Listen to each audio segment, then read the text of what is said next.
আসসালামু আলাইকুম। আজ আমি আপনাদের সাথে শেয়ার করব আমার আজকের ডেলিভারি দেওয়া একটি কেকের রেসিপি। আমার আজকের এই ভিডিওতে থাকছে পারফেক্ট স্পঞ্জ কেকের বেস, তার সাথে থাকছে পুরো কেক ডেকোরেশন ডিটেইলস সহ এবং কেকটা কত টাকা নিয়েছি, কিভাবে ডেলিভারি দিয়েছি। চলুন তাহলে ভিডিওটি শুরু করা যাক। আমি এখানে নিয়েছি বড় সাইজের 6টা ডিম। ডিমগুলো মিনিমাম 60 গ্রাম করে হবে। একেবারে ছোট সাইজের কিছু ডিম থাকে, যেমন 50 গ্রাম 54 গ্রাম, ওই ডিমগুলো আপনারা নেবেন না। আপনারা বেছে বেছে বড় সাইজের ডিম নেবেন। এর সাথে দিয়ে দিচ্ছি আমি 1.5 কাপ চিনি। তো আমি এখন এই 6টা ডিম আর 1.5 কাপ চিনি বিট করে নিব। এই চিনিটা ছিল প্যাকেটের চিনি, খোলা চিনি ব্যবহার করবেন না। খোলা চিনিতে অনেক বড় বড় আস্ত দানা থেকে যায়, যেটা মিশতে চায় না, মেল্ট হতে চায় না। এবার আমি বিটারের কাঁটাটা 4 স্পিডে দিয়ে দিলাম এবং ডিমের ফোম তৈরি হয়ে যাওয়া পর্যন্ত আর চিনিটা গলে যাওয়া পর্যন্ত বিট করে নিব। আমার এই মিয়াক ওয়েস্টার্ন মিক্সারটার টিউটোরিয়াল অলরেডি আপনাদের সাথে শেয়ার করেছি। এটা 1200 ওয়াট, 6.2 লিটার, 6.5 কেজি। এখন ডিমের ফোম হতে হতে এই দিকে আমি শুকনো উপকরণ চেলে নিব। তো একটি চালনিতে দিব আমি 1.5 কাপ ময়দা। যেহেতু আমার চালনিটা ছোট, এজন্য প্রথমে 1 কাপ ময়দা চেলে নিলাম। এবার দিয়ে দিচ্ছি 1/2 কাপ ময়দা। এর সাথে দিয়ে দিব লবণ 1 চিমটি, কর্নফ্লাওয়ার দিয়ে দিব 3 টেবিল চামচ। ময়দা অনেক বেশি স্ট্রং থাকে, এটাকে উইক করার জন্য আমাদের কর্নফ্লাওয়ার প্রয়োজন। বেকিং পাউডার দিয়ে দেব 1.5 চা চামচ, 1 চা চামচ প্লাস 1/2 চা চামচ। বেকিং সোডা 1/4 চা চামচ।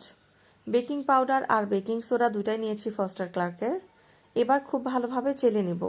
তো আমরা এখানে দিলাম 1.5 কাপ ময়দা, 1 চিমটি লবণ, 3 টেবিল চামচ কর্নফ্লাওয়ার, 1.5 চা চামচ বেকিং পাউডার, 1/4 চা চামচ বেকিং সোডা। এবার এই শুকনো উপকরণগুলো ভালোভাবে চেলে নেওয়া হয়ে গেলে একসাথে নেড়ে মিশিয়ে নেব।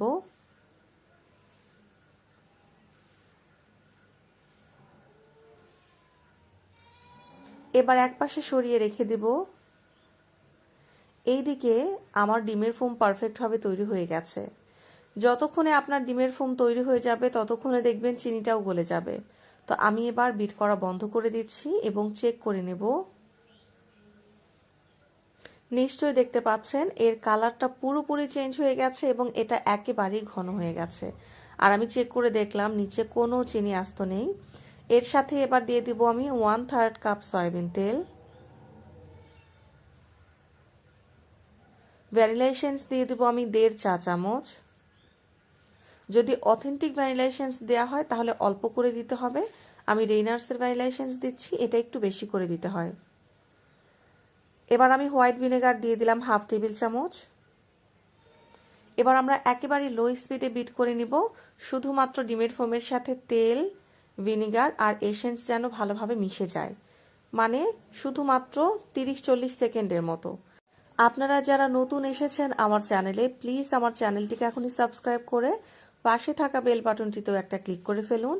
ভিডিওটি ভালো লাগলে অবশ্যই একটা লাইক দিয়ে দেবেন।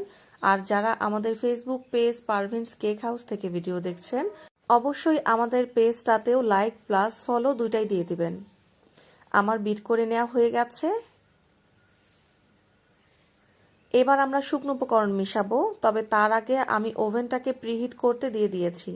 যারা চুলায় বেক করবেন, যেই ফ্রাই প্যানে অথবা যেই পাতিলে বেক করবেন, সেটাকে মিডিয়াম আঁচে জাল করতে দিয়ে দিবেন, মানে সেটাও যেন ওভেনের মতোই গরম হয়ে যায়। এবার আগে থেকে চেলে রাখা সেই শুকনো উপকরণগুলোকে আমরা 2 থেকে 3 ধাপে চেলে দিব। একবারই সব শুকনো উপকরণ দেয়া যাবে না। আর খুবই আলতোভাবে যে কোনো এক পাশ থেকে মিশিয়ে নেব। আমি হাতে একটা হ্যান্ড হুইস্ক নিয়েছি, আপনারা স্প্যাচুলা দিয়ে মিশাতে পারবেন, তবে স্প্যাচুলা দিয়ে মিশাতে গেলে অনেক বেশি সময় লাগে, ততক্ষণে দেখা যায় ডিমের ফোমটা অনেক সময় বসে যায়। প্রথমের দেয়া সব শুকনো উপকরণ যখন ভালোভাবে মিশে যাবে, তখন আবারও কিছু শুকনো উপকরণ দিয়ে মিশিয়ে নেব। আমি সবগুলো শুকনো উপকরণ খুবই আলতোভাবে সময় নিয়ে মিশিয়ে নিয়েছি। ভিডিও যেহেতু অনেক বেশি বড় হয়ে যাচ্ছিল, এর জন্য ভিডিওটাকে একটু ফাস্ট করে দিয়েছি।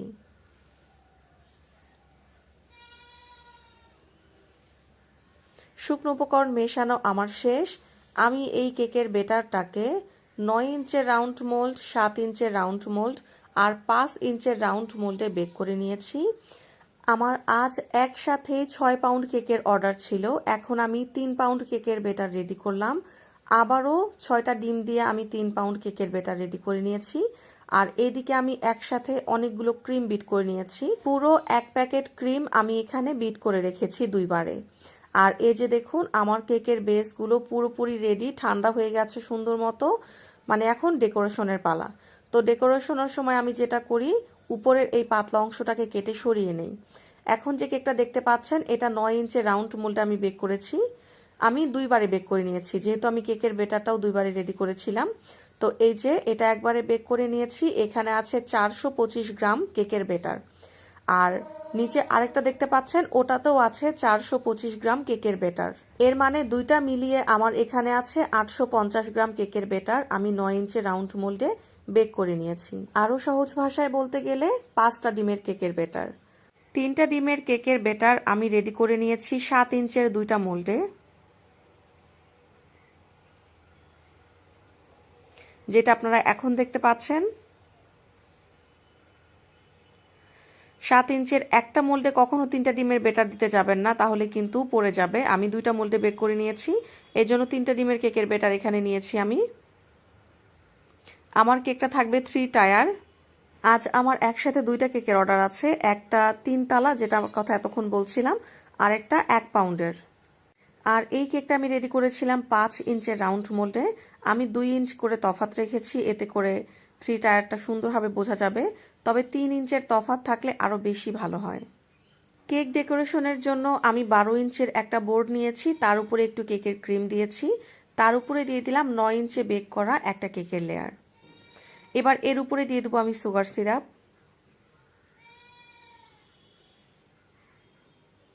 যেহেতু স্পঞ্জ কেক অবশ্যই সুগার সিরাপ দিতে হবে। এবার এর উপরে দিয়ে দিচ্ছি আমাদের তৈরি করে রাখা ভিভো হুইপড ক্রিম। আপনারা যেই ক্রিম ব্যবহার করেন সেটাই দিয়ে দিবেন। যারা রেগুলার আমার ভিডিও দেখেন নিশ্চয়ই জানেন আমি কোন ক্রিমটা ইউজ করি। এই ক্রিমটার টিউটোরিয়াল অলরেডি পেয়ে যাবেন আমার চ্যানেলে, ডেসক্রিপশন বক্সে লিংক দেওয়া থাকবে। যারা দেখেননি চাইলে এক নজরে দেখে নিতে পারেন। ক্রিমটাকে চারপাশে সমান করে নিয়ে এর উপরে 9 ইঞ্চি বেক করা আরেকটা কেকের লেয়ার দিয়ে দিচ্ছি। প্যালেট নাইফটা দিয়েই কেকের সাইডের ক্রিমটাও সমান করে নিলাম। আমি উপরে সুগার সিরাপ না দিয়েই ভুল করে একটু ক্রিম দিয়েছিলাম, তো সেটা আমি তুলে নিলাম। এবার আমি সুন্দরভাবে সুগার সিরাপ দিয়ে দিচ্ছি। স্পঞ্জ কেকের মধ্যে সুগার সিরাপ না দিলে খাওয়ার সময় দেখা যাবে গলায় লেগে আসবে, যেটা ভালো লাগবে না। অবশ্যই সুগার সিরাপ দিবেন।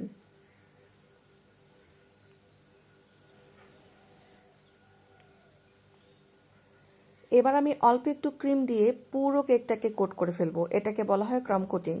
আমরা যখন পরে আবারও এক্সট্রা ক্রিম দিয়ে কেকের উপর ফিনিশিং আনবো, তখন যেন কেকের গুঁড়ি ক্রিমের উপর উঠে না আসে, এজন্যই আমরা এই ক্রাম কোটিংটা করে নিচ্ছি।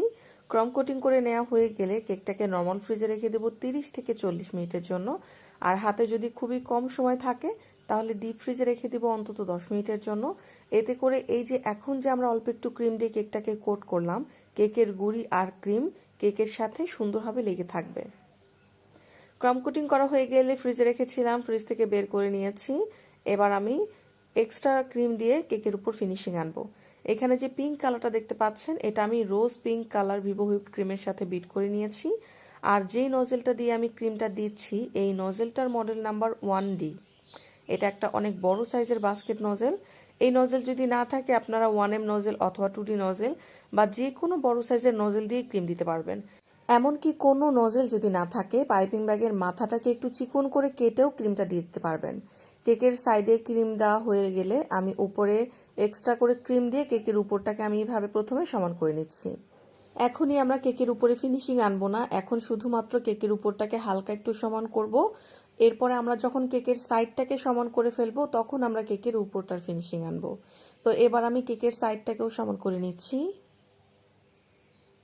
কেকের সাইডটা সমান করার সময় যেখানেই মনে হবে ক্রিমের প্রয়োজন আমি ক্রিম দিয়ে দেব। আর প্যালেট নাইফে যে ক্রিমটা উঠে আসবে সেটাকে একটা বাটিতে মুছে নেব। কেকের ফিনিশিং এর সময় অবশ্য ধৈর্য নিয়ে একটু কাজ করতে হবে। এবার আমি একটি স্ক্র্যাপার দিয়ে কেকের সাইডটা সমান করে নিচ্ছি, এতে করে খুবই তাড়াতাড়ি কেকের উপর পারফেক্ট ফিনিশিং চলে আসবে।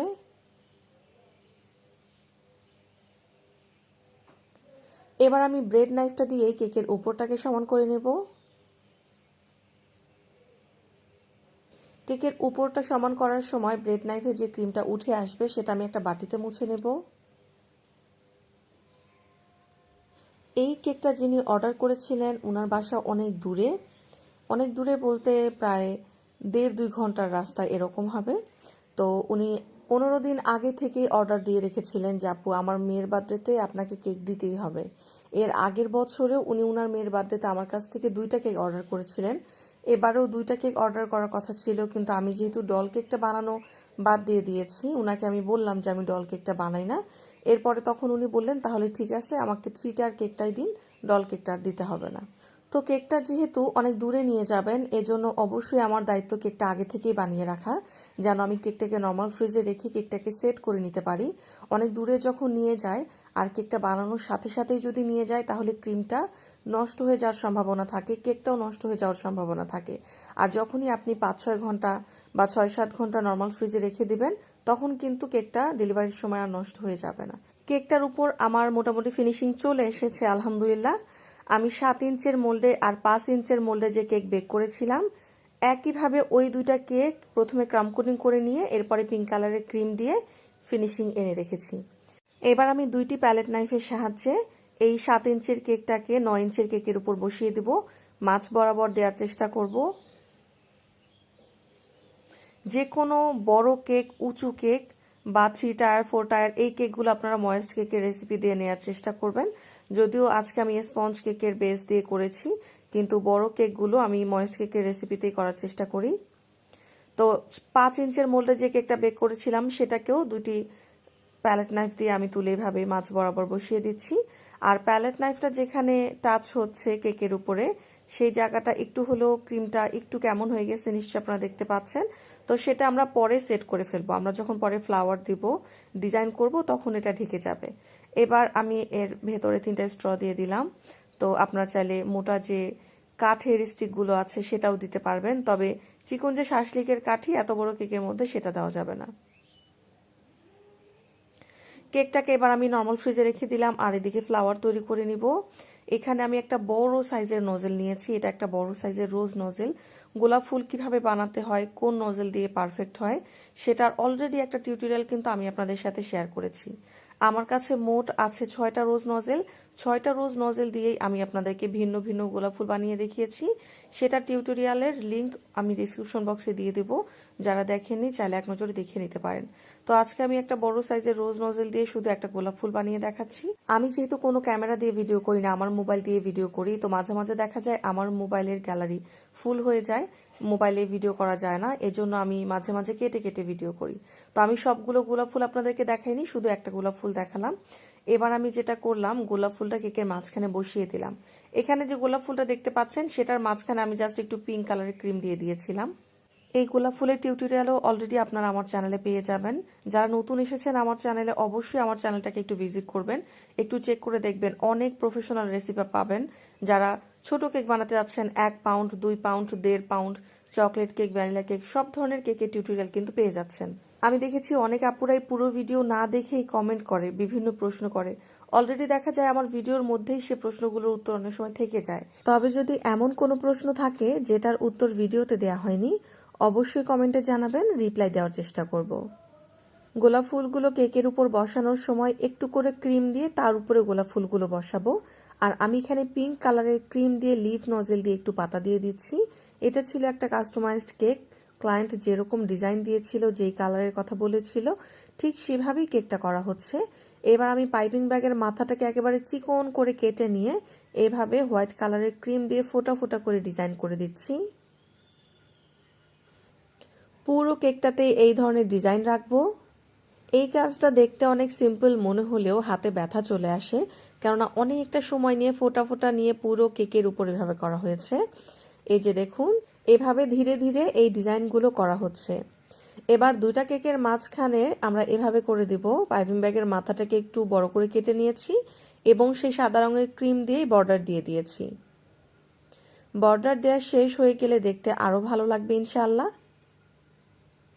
এরপরে কেকের উপর আমরা সুগার বল বসাবো, এরপর আমরা বাটারফ্লাই দিব, তখন দেখতে নিশ্চয়ই আরো বেশি ভালো লাগবে। ক্লায়েন্ট কেকটা দেখে ভীষণ পছন্দ করেছিল, খুবই সুন্দর লিখেছিল। তো কেকটা উনি আমাকে দিয়েছিল 2300 টাকা। আমি জানি এখানের অনেক আপুদের কাছে প্রাইসটা একেবারেই কম মনে হবে, কিন্তু আমরা যে কোনো লাভ রাখি না তা কিন্তু না, লাভ রেখেই আমাদের এই প্রাইসটা হয়। তবে কারো কারো ক্ষেত্রে দেখা যায় কেউ যদি 500 টাকা লাভ নেয়, কেউ দেখা যায় 1000 টাকা লাভ নিয়ে নেয়। তো এটা তাদের নিজেদের ব্যাপার।